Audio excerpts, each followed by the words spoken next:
নমস্কার, খবর শুনছেন বাংলার সংবাদ চ্যানেল থেকে। আজ 14 তারিখ শনিবার। জানাবো আজকের 19টি গুরুত্বপূর্ণ তাজা খবর। শুরুতেই সংবাদ শিরোনাম। মৃত্যু নিয়ে রাজনীতি করতে আসেনি মৃত পরিযায়ী শ্রমিকের বাড়িতে গিয়ে সাপ কথা অভিষেকের। মেয়রের মুখে শুধুই লক্ষ্মীর ভান্ডার কেন, প্রশ্ন বিরোধীদের। কলকাতা পুরসভার বাজেটে ঘাটতি কত কোটিতে দাঁড়ালো। তৃণমূলে যোগ দিয়েই বেফাঁস দল বদল বিজেপি নেতা সরব লক্ষ্মীর ভান্ডারের বকেয়া নিয়ে। মাধ্যমিক পরীক্ষার্থীর ঝুলন্ত দেহ উদ্ধার, রহস্য ঘনাতে উত্তাল মেখলিগঞ্জ। সিতাইয়ে নিখোঁজ বিজেপি নেতা, পুলিশের বিরুদ্ধে তুলে নিয়ে যাওয়ার অভিযোগ স্ত্রীর। ভোটের আগে জঙ্গলমহলে জটিলতা বাড়ছে, নেতৃত্বের অভাবে দিশাহীন কর্মী আন্দোলন। 5 বছর এসআইআর নথি সংরক্ষণের নির্দেশ, ভুল থাকলে শাস্তিমূলক পদক্ষেপ, অধিকারীদের হুঁশিয়ারি জ্ঞানেশের। বাংলাদেশ জয়ে তারেক ভাইকে অভিনন্দন মমতার, বললেন সুসম্পর্ক বজায় থাকবে। কোন খাতে বইবে ভারত বাংলাদেশ সম্পর্ক, বিএনপি জিততেই মুখ খুললেন দিলীপ। খেলা শুরু, বিধানসভা ভোটের আগেই বিজেপির বড় উইকেট ফেলল তৃণমূল। তেলেঙ্গানা পুরসভার কংগ্রেসের ঝড়, উড়ে গেল বিজেপি। মায়ের অঙ্গ বিক্রির দায় থেকে মুক্তি, বাড়ি ফিরেই এসআইআর এর কাজে বিএলও আমির চাঁদ, আতঙ্কে শিশুপুত্র। সমকামের তাড়না, স্বামী সন্তানকে ফেলেই বিহারের তরুণীর সঙ্গে ঘর ছাড়া বীরভূমের বধূ। আমি নিখোঁজ নই, তৃণমূলে মিছিলের আগে সোজা থানায় ছুটলেন বিজেপির বিধায়ক। বেলডাঙ্গায় বাবরি মসজিদ, হুমায়ুন কবিরকে চরম হুঁশিয়ারি শুভেন্দুর, মসজিদে আপত্তি নেই, বাবর নাম আছে। আপনার মত বাংলার পথ, ভোটের আগে ইস্তেহার বানাতে অভিনব কৌশল নিল সিপিএম। বেলডাঙ্গা সহ 4 থানায় সিসি ক্যামেরা লাগাতে 1.5 কোটি টাকা দিলেন ইউসুফ পাঠান। রাজ্য পুলিশের কাজে বাধা দিয়ে অভিযুক্তকে পালাতে সাহায্য, অমিত মালব্যর বিরুদ্ধে অভিযোগ মহুয়ার। আপনাদের কাছে একটা অনুরোধ রইল, আমরা প্রতিদিন চেষ্টা করি আপনাদের জন্য সঠিক, সংক্ষিপ্ত এবং নিরপেক্ষ খবর পৌঁছে দিতে। আমাদের এই ছোট্ট চেষ্টাকে যদি আপনার ভালো লাগে তাহলে দয়া করে লাইক দিয়ে পাশে থাকার বার্তা দিন। আপনাদের একটা লাইকই আমাদের আগামী দিনের অনুপ্রেরণা। এতক্ষণ শুনছিলেন সংবাদ শিরোনাম, এবার জানাবো বিস্তারিত খবরগুলি। পেট বড় বালাই, এলাকায় কাজ নেই, চাষাবাদও তেমন হয় না, আর তার জন্য গ্রাম ছেড়ে পরিযায়ী হতে হয়েছিল পুরুলিয়ার বাঁধাডি গ্রামের বাসিন্দা সুখেন মাহাতো সহ গ্রামের প্রায় 40 জন যুবককে। সুখেনের পরিবার ও গ্রামের মানুষ সে কথা বললেও গ্রামবাসীদের সেই দাবি কার্যত উড়িয়ে দিলেন অভিষেক। গত 1 দশকে দেশ থেকে 3.5 কোটি মানুষ জীবিকার প্রয়োজনে দেশের বাইরে যাওয়ার প্রসঙ্গ টেনে অভিষেক বন্দ্যোপাধ্যায় বলেন, পেটের দায়ে সকলে পরিযায়ী শ্রমিক হয় না।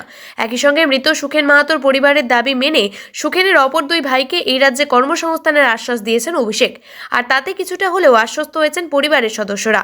অন্যদিকে অভিষেকের সাপ কথা, মৃত্যু নিয়ে রাজনীতি করতে তিনি আসেনি। পুরুলিয়ার বাঁধাডিহি গ্রামে ওই মৃত পরিযায়ী শ্রমিকের বাড়িতে গিয়ে শুরুতেই এই কথা বলতে দেখা গিয়েছিল তাকে, কিন্তু বাস্তবে কি তাই? রাজনৈতিক বিশ্লেষকদের একাংশ বলছেন, পরিযায়ী শ্রমিকের দেহ বাড়িতে পৌঁছানোর প্রায় সঙ্গে সঙ্গে অভিষেক বন্দ্যোপাধ্যায় মৃত পরিযায়ী শ্রমিকের বাড়িতে পৌঁছে আসলে রাজনীতির 2 পাখি মারলেন এক ঢিলে। এমনিতে গত বিধানসভা নির্বাচনে পুরুলিয়ার 9টি আসনের মধ্যে 6টি আসন হাতছাড়া হয়েছিল ঘাসফুল শিবিরের। গত লোকসভা নির্বাচনে জেলায় 9টি আসনের মধ্যে 8টি আসনে পিছিয়ে ছিল তৃণমূল, অথচ জেলার ভোটারদের একটা বড় অংশ ঢলেছিল পদ্ম শিবিরে। সেই পদ্ম শিবিরে দাঁড়িয়ে বিজেপি শাসিত রাজ্যে পরিযায়ী শ্রমিকদের পরিবারের পাশে দাঁড়িয়ে অভিষেক বার্তা দিলেন, বিজেপি নয়, জেলার মানুষ পাশে রয়েছে তৃণমূল। সেই জায়গায় দাঁড়িয়ে পুনেতে মৃত কুর্মী সম্প্রদায়ের সুখেন মাহাতোর পরিবারের পাশে দাঁড়িয়ে অভিষেক কি কুর্মী সম্প্রদায়ের মানুষের পাশে থাকাই বার্তা দিয়ে গেলেন? অন্তত তেমনটাই মনে করছে রাজনৈতিক মহল। লক্ষ্মীর ভান্ডার প্রাধান্য কলকাতা পুরসভার বাজেটে, পুরো পরিষেবা বাদ দিয়ে কেন রাজ্য সরকারের প্রকল্প উঠল বাজেটের বক্তৃতায়, প্রশ্ন বিরোধীদের। 111 কোটি টাকা ঘাটতি বাজেট পেশ মেয়রের, শুরু চাপানোত্তর। বিধানসভা নির্বাচনের আগে আশা করা হয়েছিল ঘাটতির পরিমাণ 100 কোটির নিচে নামবে, কিন্তু কলকাতা পুরসভার মেয়র ফিরহাদ হাকিম 2026-27 অর্থবর্ষে বাজেট পেশ করার পর দেখা গেল বাজেটে ঘাটতি 111 কোটি টাকা। গত 2025-26 অর্থবর্ষে যে বাজেট পেশ হয়েছিল তাতে দেখা গিয়েছিল ঘাটতি ছিল 114 কোটি 72 লক্ষ টাকা। যদিও সংশোধিত হয়ে সেই ঘাটতি বেড়ে দাঁড়িয়েছিল 122 কোটি টাকা, অর্থাৎ মাত্র 3 কোটির ঘাটতি কমলো। 2026-27 অর্থবর্ষে সম্ভাব্য আয় হিসাব রাখা হয়েছে 5791.43 কোটি টাকা এবং ব্যয় ছিল 5902.43 কোটি টাকা। ভোটমুখী বাংলায় এই টার্মে সরকারের শেষ বাজেট বরাদ্দ বেড়েছে লক্ষ্মীর ভান্ডারে। 1000 টাকার জায়গায় এবার মহিলারা পাচ্ছেন 1500 টাকা। অন্যদিকে একদিকে মেয়র হিসেবে ফিরহাদ হাকিমের দ্বিতীয় টার্মের এই শেষ পূর্ণাঙ্গ বাজেট, স্বাভাবিকভাবেই নিজের বাজেটের বক্তৃতায় লক্ষ্মীর ভান্ডারকে তুলে নিয়ে এলেন। কটাক্ষ করতে ছাড়েননি বিজেপি, বাম বিজেপি। বিরোধীরা বলছে নিকাশি রাস্তা সহ নাগরিক পরিষেবা বাদ দিয়ে শুধু লক্ষ্মীর ভাণ্ডার গুরুত্ব পেল মেয়রের বক্তৃতায়। অন্যদিকে ফিরহাদ হাকিম বললেন, প্রায় 7,83,000 লক্ষ্মীর ভাণ্ডার প্রাপক রয়েছে কলকাতায়, যার মধ্যে নতুন 1,30,000 মহিলা সম্প্রতি যুক্ত হয়েছেন। কিন্তু কলকাতা পুরসভা নাগরিক পরিষেবাকে বাদ দিয়ে কেন লক্ষ্মীর ভাণ্ডার বেশি প্রাধান্য পেল সেটা নিয়ে প্রশ্ন তুলছে 50 নম্বর ওয়ার্ডের বিজেপির কাউন্সিলর সজল ঘোষ। তৃণমূলে যোগ দিয়ে তৃণমূলকে অস্বস্তিতে ফেললেন বিজেপির নেতা। ময়নায় এখনো লক্ষ্মীর ভাণ্ডারে 5 থেকে 6 মাসের টাকা বকেয়া রয়েছে। কুণাল চন্দ্রিমার পাশে বসিয়ে অভিযোগ তৃণমূলে আসা বিজেপি নেতার। ময়নার সেই দাপুটে নেতা চন্দন মণ্ডলের মন্তব্যে এখন জোর শোরগোল জেলার রাজনৈতিক মহলে। যোগদান পর্বে কুণাল ঘোষের পাশেই তিনি বললেন, লক্ষ্মীর ভাণ্ডার তো খুব জনপ্রিয় প্রকল্প। এই প্রকল্পের মধ্য দিয়ে মায়েরা একটা মাসিক খরচের টাকা পান। এখন যাদের টাকা বন্ধ হয়ে গিয়েছিল তারা খুবই কষ্টের মধ্যে ছিল। আমি মমতা বন্দ্যোপাধ্যায়কে চিঠি লিখেছিলাম, তিনি আশ্বাস দেন প্রকল্পের টাকা দ্রুত গতিতে আমাদের মায়েরা পাবে। অনেকেই টাকা পেয়েছে, কিন্তু এখনো 5 থেকে 6 মাসের টাকা বাকি। আমি আবেদন করছি এই টাকা যেন তাড়াতাড়ি ছেড়ে দেওয়া হয়। চন্দনের মন্তব্যে অস্বস্তি বাড়লেও তা যদিও দ্রুত সমাধান দেওয়ার চেষ্টা করেন তৃণমূলের রাজ্যের সাধারণ সম্পাদক কুণাল ঘোষ। তিনি বলছেন, কতগুলি ডিপার্টমেন্টাল টেকনিক্যাল কারণে কোনো নির্দিষ্ট এলাকা বা বুথে কোনো স্লট কোনো প্রকল্পের টাকা ঢুকতে দেরি হয়েছে। তাছাড়া কোনো সমস্যা নেই। অন্যদিকে মন্ত্রী চন্দ্রিমা ভট্টাচার্যের দাবি, এর মধ্যে রাজনৈতিক কোনো বিষয় নেই। এই প্রকল্প যে বিজেপির বা তৃণমূলের মধ্যে কোনো ভাগাভাগি নেই সেটা গোটা বাংলা বলবে।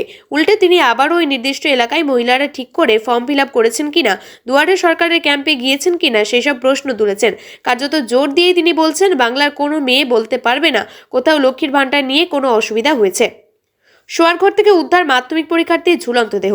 এই ঘটনাকে কেন্দ্র করে তপ্ত হয়েছে কোচবিহারের মেকলিগঞ্জের জামালদহ। পরিবারের সদস্যরা তাকে দ্রুত ওই কিশোরীকে উদ্ধার করে জামালদহ প্রাথমিক স্বাস্থ্যকেন্দ্রে নিয়ে আসেন, কিন্তু শেষ রক্ষা হয়নি। চিকিৎসকরা তাকে মৃত বলে ঘোষণা করেন। এই ঘটনায় মেয়েটির পরিবারের দিক থেকে কাঠগড়ায় তোলা হচ্ছে এক যুবককে। তাদের দাবি, কিছুদিন থেকে স্থানীয় এক যুবকের প্রতিনিয়ত মেয়েটিকে উত্ত্যক্ত করত। এদিনও মেয়েটির ফোনে লাগাতার মেসেজ আসে। পুলিশের দায়ের করা হয়েছে অভিযোগ। ঘটনার নেপথ্যে সেই যুবকের কোনো হাত আছে কিনা তাও খতিয়ে দেখছে পুলিশ। সুজাকতের মৃত্যু ঘিরে ক্রমেই ঘনাচ্ছে রহস্য। অন্যদিকে ময়নাতদন্তের পর দেহ পরিবারের হাতে তুলে দেওয়ার পরই ক্ষোভে ফেটে পড়েন বাড়ির লোকজন। নাবালিকার মৃতদেহ নিয়ে রাস্তা আটকে চলতে থাকে বিক্ষোভ। পরিবারের সদস্যদের সঙ্গে প্রতিবাদে যোগ দেন আশেপাশের এলাকার লোকজনও। ছুটে আসে পুলিশ। তখন পুলিশের সঙ্গে বিস্তর বাদানুবাদ হয় বিক্ষোভকারীদের। ব্যাপক উত্তপ্ত হয়ে ওঠে এলাকা। রাস্তাতে কান্নায় ভেঙে পড়েন পরিবারের সদস্যরা। ক্ষোভ উগড়ে দেন পুলিশের বিরুদ্ধেও।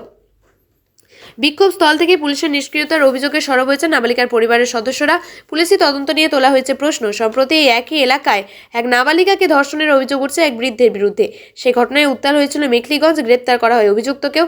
এবার নতুন করে এই ঘটনায় চাপানোত্তর তৈরি হয়েছে এলাকার। ভোটের মুখে আচমকাই নিখোঁজ বিজেপি নেতা। এই ঘটনাকে কেন্দ্র করে চাঞ্চল্য সিতাইয়ের রাজনৈতিক মহলে। সিতাই ব্লকের আদাবাড়ি গ্রাম পঞ্চায়েতের শিলদুয়ার গ্রামের বাসিন্দা ওই বিজেপি নেতা সুকুমার বর্মন। বৃহস্পতিবার দুপুর থেকে তার খোঁজ মিলছে না। তিনি আবার বর্তমানে সিতাই বিধানসভার 1 নম্বর মণ্ডল সভাপতির দায়িত্বে রয়েছেন বলেও জানা গিয়েছে। পরিবার সূত্রে জানা গিয়েছে, বৃহস্পতিবার দুপুর 2:30 নাগাদ সুকুমার বর্মন নিজের বাড়ি থেকে মোটরসাইকেল নিয়ে বের হন, কিন্তু আর বাড়ি ফিরে আসেননি। ইতিমধ্যেই সিতাই থানায় একটি মিসিং ডায়েরি দায়ের করেছেন তার স্ত্রী শিবানী বর্মন। একই সঙ্গে করেছেন বিস্ফোরক অভিযোগ। তার দাবি, শিলদুয়ার জুনিয়র হাই স্কুল সংলগ্ন এলাকায় যাওয়ার সময় আচমকা একটি পুলিশের গাড়ি তার স্বামীর সামনে দাঁড়ায়। পুলিশ তার স্বামীকে মোটরসাইকেল সহ তুলে নিয়ে যায়। এরপর থেকেই তার স্বামীর কোনো খোঁজ পাওয়া যাচ্ছে না বলে ডায়েরিতে উল্লেখ করা হয়েছে। স্বামীকে খুঁজে বের করে দেওয়ার জন্য পুলিশের কাছে আবেদন জানিয়েছেন তিনি। অন্যদিকে এই বিষয়ে সিতাই থানার আইসি ফোনে জানান একটি মিসিং ডায়েরি হয়েছে। প্রাথমিক তদন্ত করে এখনো কিছু পাওয়া যায়নি। কোচবিহার বিজেপির জেলা সম্পাদিকা বিউটি রায় গোটা ঘটনার ক্ষোভ উগড়ে দিয়েছেন। পুলিশের বিরুদ্ধে আঙুল তুলেছেন। সুর চড়াচ্ছেন তৃণমূলের বিরুদ্ধে। তিনি বলছেন, হয়তো পুলিশ তৃণমূলের অঙ্গুলি হেলনে কাজ করছে। বাড়ি থেকে 50 মিটার যেতে না যেতেই পুলিশ ওকে তুলে নিয়ে যায়। এখন উনি কোথায় আছেন, কেমন আছেন কিছুই জানা যাচ্ছে না। দাবি এক, আর সেই দাবি পূরণের নিশানা প্রায় মিলে গিয়েছে। কিন্তু কুর্মী আন্দোলনের রাজ থাকবে কার হাতে? এই আন্দোলনের মুখী বা কে হবেন? বিধানসভা ভোটের আগে জঙ্গলমহল জুড়ে এই প্রশ্নই ঘুরপাক খাচ্ছে। কারণ আদিবাসী তালিকাভুক্ত দাবিতে কর্মী আন্দোলন এখন দ্বিধা বিভক্ত। একেবারে আড়াআড়িভাবে 2 ভাগে ভাগ করে যাওয়ার ফলে এই আন্দোলন ক্রমশ দুর্বল হয়ে পড়েছে বলে ওই জনজাতির মানুষদের অভিযোগ।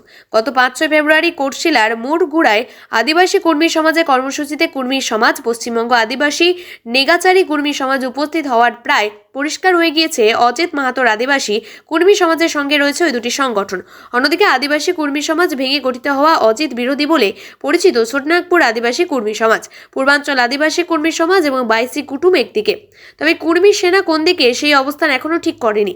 এদিকে ঝাড়খণ্ড লোকতান্ত্রিক ক্রান্তিকারী মোর্চার সুপ্রিমো তথা ঝাড়খণ্ডের বিধায়ক টাইগার জয়রাম মাহাতো জঙ্গলমহলে সাড়া ফেললেও কর্মসূচির ধারাবাহিকতা না থাকায় এই বনমহলে তার থেকেও লোকজন সরতে শুরু করেছে। গত 8ই অক্টোবর পুলিশ সন্ত্রাস বিরোধী সভার পর আদিবাসী কর্মী সমাজের মূল মান্যতা অজিত প্রসাদ মাহাতোকে ঘিরে বিতর্ক তৈরি হওয়ায় আদিবাসী তালিকাভুক্ত দাবি পূরণে টাইগার জয়রাম মাহাতোর হাতেই কর্মী আন্দোলনের রাশ চলে গিয়েছিল। গত 2রা নভেম্বর জঙ্গলমহলে প্রথম টাইগারের রাজনৈতিক কর্মসূচি পুরুলিয়ার জয়পুরে, কিন্তু পরবর্তীকালে তিনি অসুস্থ হয়ে যাওয়ায় পুরুলিয়ায় দ্বিতীয় সভা করতে দেরি করেন। 2025 সালের 30 ডিসেম্বর তিনি পুরুলিয়া শহরে সভা করলেও তাতে আশার অনুরূপ ভিড় হয়নি। যদিও সেটি প্রকাশ্যে কর্মী বৈঠক ছিল বলে ওই রাজনৈতিক দল থেকে দাবি করা হয়। পুরুলিয়া শহরের ওই সভায় বিজেপি সহ আদিবাসী কর্মী সমাজের কয়েকজন নেতাকর্মী টাইগার জয়রাম মাহাতোর দলে যোগদান করলেও তাদের অধিকাংশজন অজিত মাহাতোর আদিবাসী কর্মী সমাজের দিকেই চলে গিয়েছেন। আগামী 5 বছর এসআইআর এর নথি সংরক্ষণের নির্দেশ দিলেন জাতীয় নির্বাচন কমিশনার জ্ঞানেশ কুমার। তালিকায় কোনো ভুল থাকলে সংশ্লিষ্ট আধিকারিকদের বিরুদ্ধে যাতে ব্যবস্থা নেওয়া যায় এই নির্দেশ দেওয়া হয়েছে বলে কমিশন সূত্রে খবর। ইচ্ছাকৃত ভুল করলে কোনোভাবেই জেলা শাসক এবং সংশ্লিষ্ট আধিকারিকদের রেয়াত করা হবে না বলে আরও একবার ধমক দিয়েছেন জাতীয় নির্বাচন কমিশনার। এই হুঁশিয়ারির পর তৃণমূলের তোপ জমিদারি শাসন চালাচ্ছে কমিশন। যে আধিকারিকরা এত কম সময় ধরে এসআইআর এ কাজ করে সাহায্য করেছেন তাদের হুমকি দিচ্ছেন জ্ঞানেশ কুমার। কমিশন সূত্রে খবর, শুক্রবার জেলা শাসকদের বৈঠকে জাতীয় নির্বাচন কমিশনার জ্ঞানেশ কুমার জেলা শাসক এইআরওদের কার্যত হুঁশিয়ারি দিয়ে বলেন, আপনারা মনে রাখবেন এসআইআর প্রক্রিয়ার যে সিদ্ধান্ত নেওয়া হচ্ছে তা কমিশনের তথ্য ভাণ্ডারে সংরক্ষিত থাকবে। 1 বছর 2 বছর নয়, এগুলি কমিশনের আগামী দিনে যদি কোনো ভোটার তালিকার বিদেশি ধরা পড়ে তাহলে সেই অফিসারের বিরুদ্ধে শাস্তিমূলক পদক্ষেপ করা হবে।